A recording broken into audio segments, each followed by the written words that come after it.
Vous ne connaissiez pas mon amie Madame Récamier. Madame? Monsieur de Chateaubriand est l'auteur du Génie du christianisme. Nous étions exilés en même temps à Londres. Mais nous ne nous sommes jamais rencontrés. Nous ne fréquentions pas les mêmes cercles. Vous habitiez les palais, moi je rangeais mon mouchoir. Il y a quelque temps, j'étais moi-même en Angleterre. Au retour, une tempête nous a tenus éloignés des côtes durant 3 longs jours. Votre Génie du christianisme a été ma planche de salut. Je l'ai lu d'une traite. La mère a toujours eu beaucoup de bonté pour moi. Savez-vous que son succès littéraire lui a valu de rencontrer le premier consul? Mes compliments. Madame de Chateaubriand doit en être bien aise. Oh, c'est certain. Bon, enfin, je l'ai surtout écouté. Il m'a raconté sa campagne d'Égypte. Je n'ai pas eu le temps de dire un mot, il a filé, comme la comète. Méfiez-vous. Ce Bonaparte n'a ni éducation ni savoir-vivre. Un jour que j'étais allée le voir pour plaider la cause d'un de nos pauvres immigrés, je m'étais mise à mon avantage pour appuyer ma démarche. Savez-vous ce qu'il a trouvé en nous? Non? Eh bien, il m'a dit... vous avez allaité vos enfants vous-même. On ne peut pas être plus insolent. Non? Je dois vous quitter.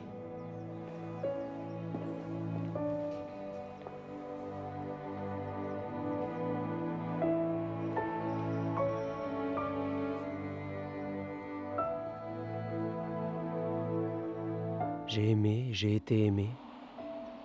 Et soudain, Madame Récamier fut comme une apparition. J'avais enfin rencontré cette sylphide qui hantait mes rêves depuis mes plus jeunes années.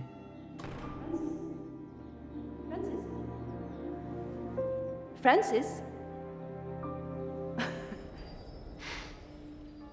Mon rêve s'était incarné, il était là, sous mes yeux. À cet instant, je ne sais pas pourquoi, je ne pouvais pas m'empêcher de penser à Lucille.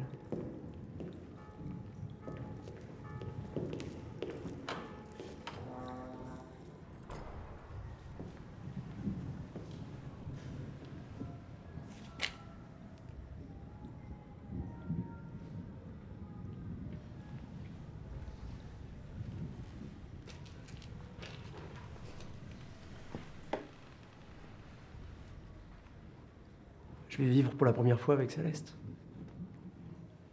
Ici? À Paris? Non, en Suisse. Bonaparte m'a nommé dans le Valais. Je n'ai jamais été autre chose qu'une créature superflue. Comme mes sœurs. Je suis venue au monde parce que mon père voulait un second fils pour garantir sa succession. Nous n'étions toutes que des héritiers mal manqués. Et toi, tu as toujours été mon défenseur. Le ciel voulait que je trouve mon bonheur en toi, que je me confie à ton cœur. Tu es la première qui m'ait vue. La première qui m'ait écouté. T'oublier, ce serait m'oublier moi-même. Tu me mens. Non, je te jure que non. Je suis devenue un poids pour toi. Lucie, je t'en prie, je pars dans 2 jours. Quand tu es avec moi, tu n'as qu'une idée. Prendre la fuite. M'abandonner.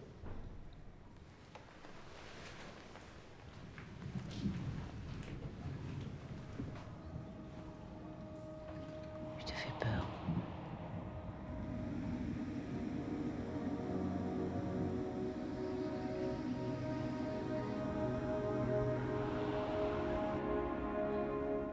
Je sais.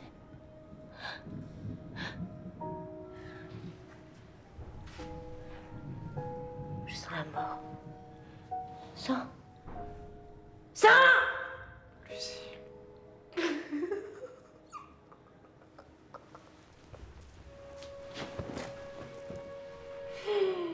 Nous étions ensemble, soudés l'un à l'autre, nous ne faisions qu'un. Et maintenant, je ne suis plus rien. Plus rien qu'un souvenir.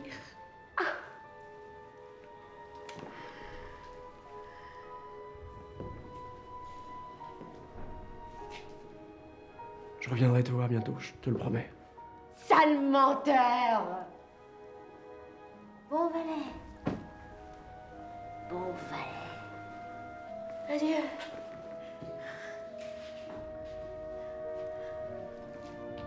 Bon valet. Bon valet.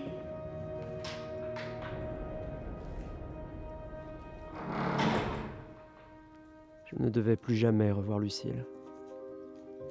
Nous avions partagé tant de rêves et de folles espérances qu'elle était une partie de moi-même.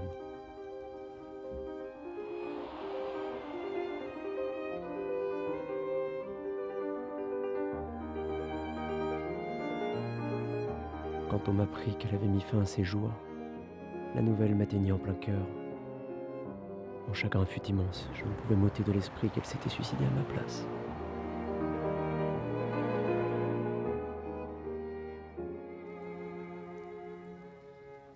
Bonaparte n'avait sans doute jamais lu mes livres, mais il se piquait de littérature et aimait rallier à sa cause les écrivains que le public avait consacrés. L'exécution du duc d'Enghien fut un crime impardonnable. Il marqua le terme de ma collaboration avec son gouvernement. Il eut beau se faire couronner, je ne cessais de m'opposer à lui. Après Waterloo, je pensais que les Bourbons ne garderaient leur trône qu'en se ralliant au régime parlementaire. Ma renommée littéraire, le succès qu'avaient rencontré mes écrits contre Bonaparte, me mettaient en position de peser sur le cours des choses. Encore fallait-il convaincre Louis XVIII. Sire, pardonnez à ma fidélité, mais je crois la monarchie finie. Eh bien, monsieur de Chateaubriand, je suis de votre avis, mais que faire? La monarchie doit absolument épouser son temps, sire. Qu'entendez-vous par là? Sceller un accord entre le roi et le peuple. La charte, sire. Seul le respect de la charte constitutionnelle peut aujourd'hui garantir la monarchie. Il y a sans doute du vrai dans ce que vous dites, monsieur de Chateaubriand. Écrivez-le. Nous vous lirons avec intérêt.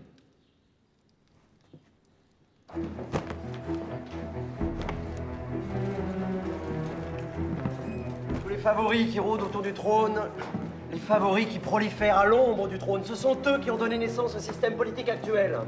Tenant entre leurs mains les places qui séduisent, l'argent qui enchaîne, les journaux qui trompent. Diriger le ministère, créer une opinion factice. Ne lassons pas la patience du ciel. On est toujours puni pour les crimes que l'on n'a pas assez pleurés. Si nous voulons que la monarchie s'adapte au temps nouveau, laissons s'épanouir de nouvelles branches sans couper les anciennes racines. Que le roi règne, certes, nous le souhaitons tous, mais surtout qu'il ne gouverne pas, qu'il se place au-dessus des partis. La charte est plus forte que nous. Quiconque voudra la détruire sera détruit par elle.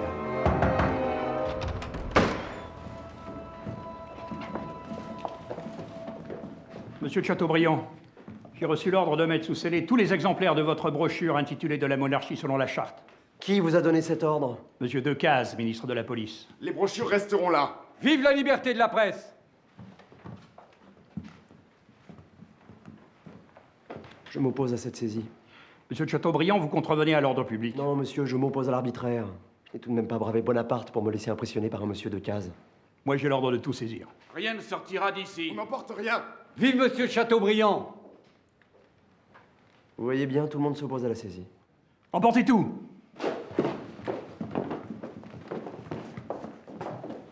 Franchement, qu'est-ce qu'il lui reproche à ma brochure? Vous attaquez l'entourage du roi avec une violence inouïe. Il ne faut pas vous étonner si ça réagit. De toute façon, monsieur le commissaire, ça ne change rien. Il y a déjà 15 000 exemplaires qui ont été distribués dans tous les départements. 15 000. Oui, mais moi, j'ai un ordre du ministre. Je suis pair de France. La liberté d'expression des opinions est reconnue par la charte. Je m'oppose à cette saisie, je ne me rendrai qu'à la force.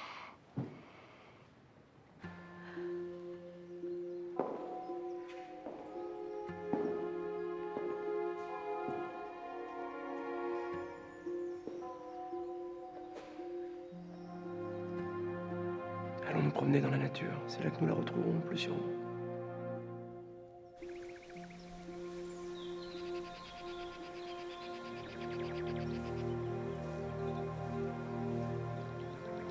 Attendez. Venez voir.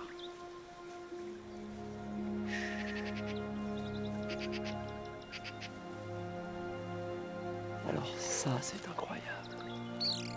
Ah non, mais je la connais bien, vous savez. Si, je vous assure, je la voyais souvent quand j'étais adolescent. Elle m'a fait voyager. Tu te souviens? C'est une pie qui n'a pas de mémoire. Souviens-toi, Lapi. Combo, le château. Lucie, les méchants monsieur avec son fusil. Ah, vous voyez, elle se rappelle. Elle dit que je n'ai pas changé. Et là, qu'est-ce qu'elle dit? Elle me demande ce que je suis devenu. Bien répondez. Je suis devenu un double de moi-même, faisant le pitre en costume à la chambre des pairs.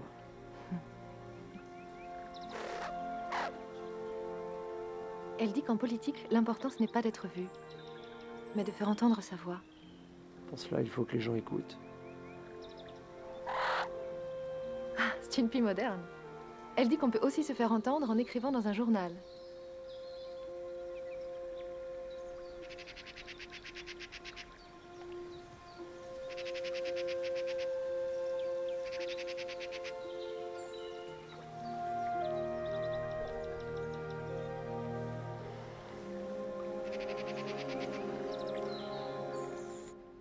Voici le premier numéro de notre journal. Le conservateur. Le titre est éloquent.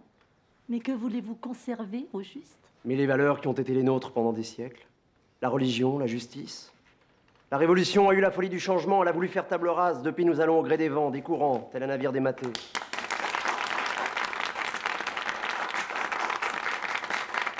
On dit que vous allez attaquer le ministère.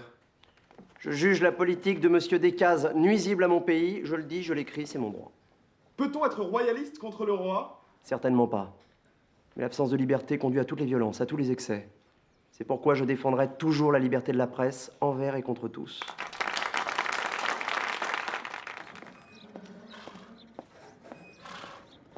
Cette espèce de résignation. Je suis désolée de vous interrompre. J'en ai pour 1 minute. Mais je vous en prie, madame, d'ailleurs, nous avions terminé. Je vous laisse. Vendredi, vous avez 3 personnes à voir. Et 2 samedis. Des hommes ou des femmes? Des femmes. Qu'est-ce que je vais leur raconter encore comme histoire? Vous ne leur racontez rien du tout. Vous jouez simplement votre rôle. François-René de Chateaubriand, le célèbre écrivain. Le conservateur me prend beaucoup de temps. Je ne suis pas une bête de foire, c'est fini tout ça, je n'ai plus envie d'être le grand Sachem. Écoutez, votre notoriété, vous l'avez voulu. Vous l'avez bâtie pierre à pierre, comme un monument. Comme nous n'avons pas d'autres revenus, je suis bien obligée de m'en servir pour faire vivre l'infirmerie Marie-Thérèse. Eh bien, pardonnez-moi, Céleste, mais votre infirmerie Marie-Thérèse est un gouffre financier. Et que voulez-vous? L'infirmerie accueille des prêtres malades, invalides ou très âgés. Ce n'est pas de ma faute s'ils sont si nombreux à avoir besoin de nos secours. Je veux bien, mais parfois j'ai honte. De quoi? Me raconter que vous obligez vos visiteurs à acheter votre chocolat catholique à des prix astronomiques lorsqu'ils veulent me rencontrer. Je n'ai pas le choix. On peut savoir qui vous a raconté cela? Mais certainement. Vous ne serez pas Victor Hugo, le jeune poète? Et qu'est-ce qui vous fait penser ça? L'avarice se lisait sur son visage. Il m'a bien fallu 1 heure pour qu'il m'achète 5 francs de chocolat. Vous dînez à la maison ce soir? Non. Je vais terminer tard.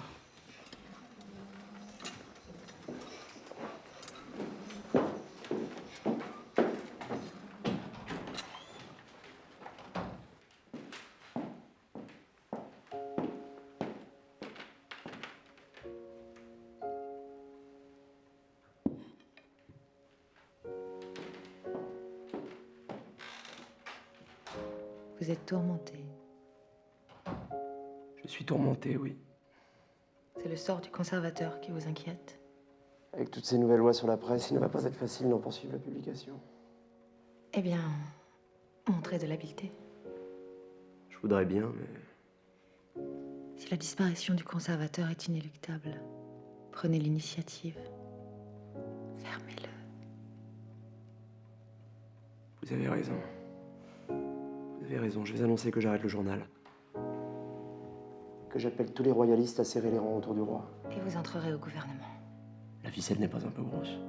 Ne vais-je pas passer pour un courtisan? Voulez-vous entrer au gouvernement, oui ou non? Bien sûr que oui. Madame Récamier avait raison. Louis XVIII me mit en demeure d'accepter le ministère des Affaires étrangères. Je fis de mon mieux pour y relever le crédit de la France en Europe, jusqu'au jour où l'on me chassa, comme on le fait d'un domestique. Monsieur n'est plus ministre.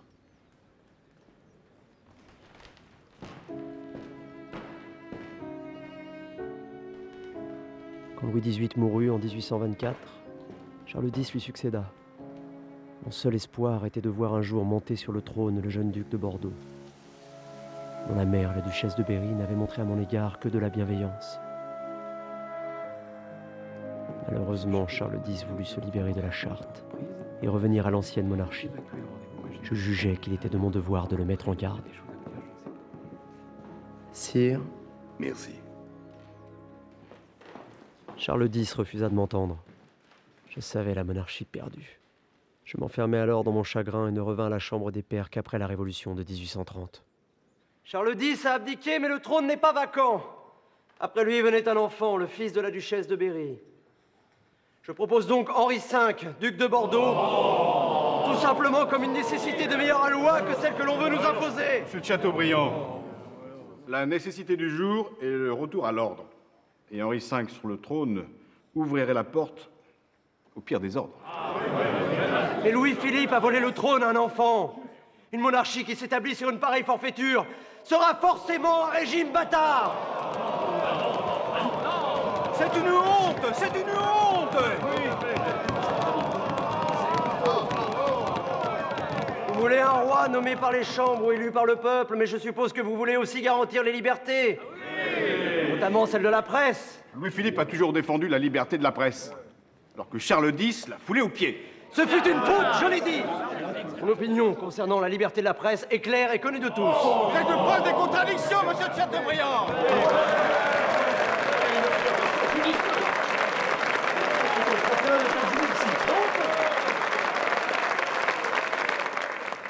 Je suis fidèle à mes principes et à mon roi, mon cher collègue. Quant à votre monarchie nouvelle, elle sera un jour ou l'autre obligée de bâillonner la presse. C'est ce que fit Napoléon. Et vous tomberez alors dans la République ou dans la servitude légale. Oui, la République! Elle est sans doute l'état futur du monde, mais son temps n'est pas encore arrivé. Inutile, Cassandre. J'ai assez fatigué le trône et la pairie de mes avertissements dédaignés. Il ne me reste plus qu'à m'asseoir sur les débris d'un naufrage que j'ai tant de fois prédit. Je me demande à conserver que la liberté de ma conscience et le droit de mourir partout où je trouverai indépendance et repos. Je vote contre le projet déclarant Louis-Philippe roi des Français.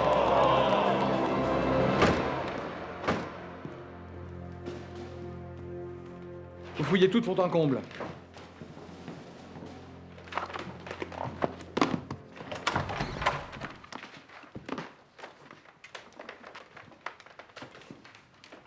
Peut-on savoir ce que vous faites chez moi? Commissaire Blanchard, j'ai reçu mandat pour fouiller votre domicile et saisir tout papier, documents et textes, et même armes s'il y a lieu. Des armes? C'est inscrit sur l'ordre de perquisition. Pour quel motif? Je ne suis pas autorisé à répondre à vos questions. Qu'est-ce qui se passe? C'est rien. On m'envoie chercher pour faire une déposition.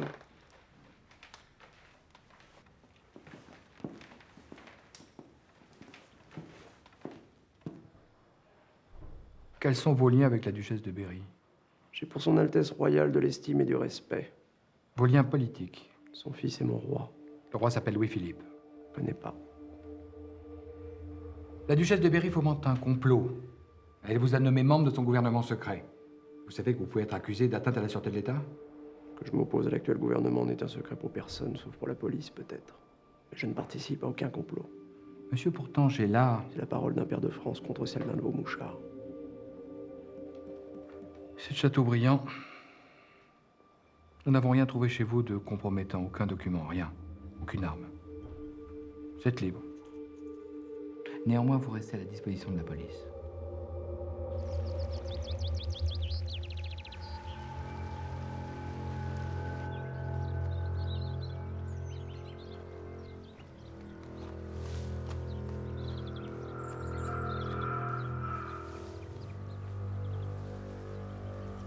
C'est la duchesse de Berry qui m'envoie.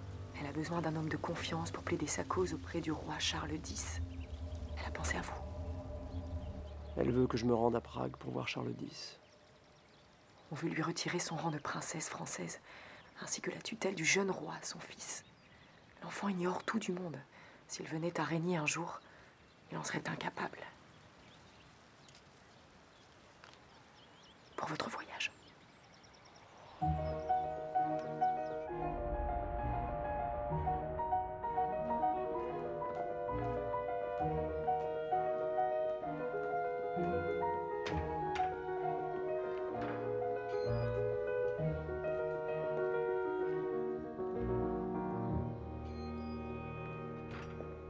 Bonjour, monsieur de Chateaubriand. Je suis charmé de vous voir. Je remercie votre majesté. Vous devez être bien fatigué. Ne restez pas debout, asseyez-vous.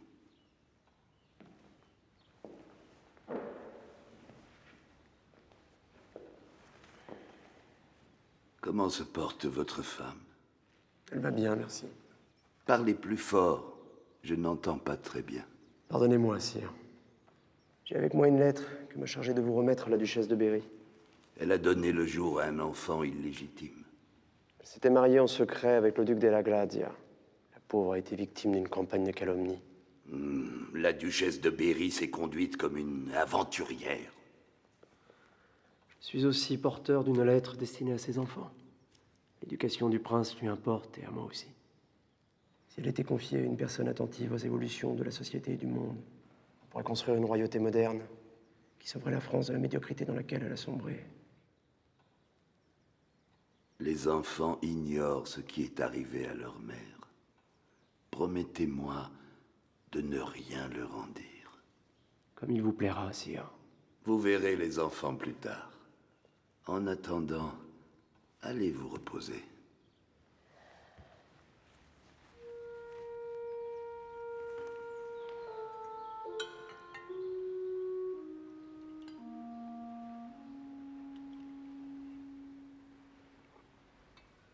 Grand-père, Oui. pouvons-nous aller voir monsieur de Chateaubriand? Allez.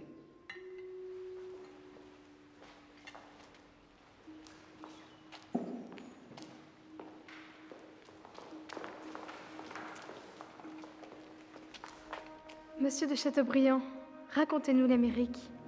Vous avez vu des serpents de vin, des boas?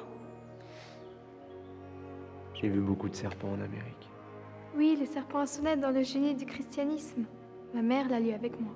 Et vous en avez vu d'autres, des serpents? Est-ce qu'ils sont méchants? Quelques-uns, monseigneur. D'autres n'ont point de venin et on les fait danser.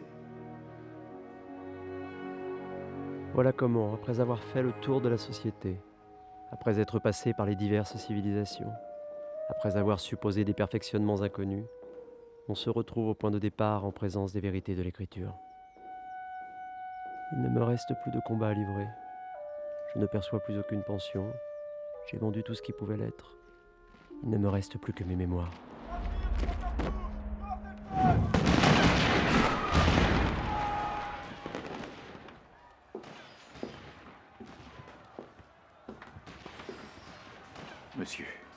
Monsieur le vicomte, le peuple s'est soulevé. C'est une révolution. Le roi Louis-Philippe est en fuite. Bien fait.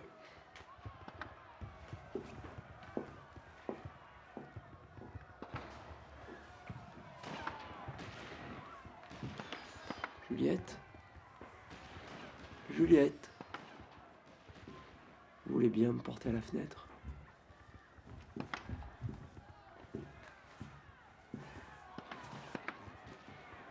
Je veux entendre.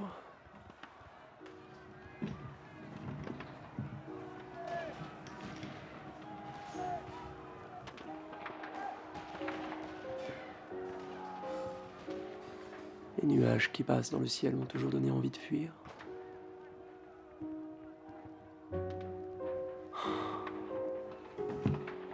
Si seulement je pouvais partir comme autrefois. Que faites-vous quand vous n'êtes pas avec moi? Rien. Allons. Je rêve. Je m'égare dans des pensées aussitôt évanouies.